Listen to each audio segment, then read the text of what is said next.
ഓരോ നോമ്പുകാലവും ഓരോ തീർത്ഥാടനങ്ങളാണ്.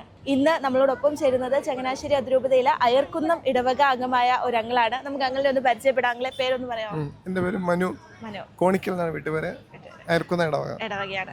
അപ്പോൾ അങ്കിളെ, എനിക്ക് ചോദിക്കാനുള്ളത്, നമ്മൾ ഈ നോമ്പുകാലങ്ങളിൽ, പ്രത്യേകിച്ച് നമ്മുടെ ഈ വലിയ നോമ്പിൽ 50 നോമ്പിലാണ് നമ്മൾ കൂടുതലും തീർത്ഥാടനങ്ങളൊക്കെ നടത്തുന്നത്. ഈ ഒരു തീർത്ഥാടന അനുഭവം അങ്കിളിന് എങ്ങനെയാണ്? തീർത്ഥാടന അനുഭവം എന്ന് പറഞ്ഞാൽ ഞങ്ങളുടെ ഇടവകയിൽ നിന്ന് മലയാറ്റൂർക്ക് നടന്ന് പോകാറുണ്ട്. 25 വർഷം ഞങ്ങൾ പൂർത്തീകരിച്ചു. ഇപ്പോൾ 2 വർഷമായിട്ട് 25 വർഷം കാൽനടയായിട്ട് ഞങ്ങൾ 10-12 പേരോളം സ്ഥിരമായിട്ടുണ്ടായിരുന്നു. ആദ്യമൊക്കെ ഞങ്ങൾക്ക് ഭയങ്കര ബുദ്ധിമുട്ടായിരുന്നു. പിന്നെ ഓരോ വർഷം കഴിയും തോറും 50 ദിവസം നോയമ്പെടുത്ത് ഒരുങ്ങി 50 ദിവസം കുർബാനയിൽ പങ്കെടുത്ത് ഒരുങ്ങിപ്പോയി കഴിഞ്ഞാൽ നമുക്ക് യാതൊരുവിധ ബുദ്ധിമുട്ടുകളും ഉണ്ടാകാതെ ഇത് തീർത്ഥാടനം പൂർത്തിയാക്കി. ഞങ്ങളിവിടെ ഒത്തിരി ആൾക്കാർ, ഞങ്ങളുടെ പള്ളിയിലെ കൊച്ചച്ഛനൊക്കെ പോന്നിട്ടുണ്ട്. അങ്ങനെ നോമ്പ് കാലത്തേക്ക് ഒരു 50 നോമ്പ് നല്ല മാറാറുണ്ട്.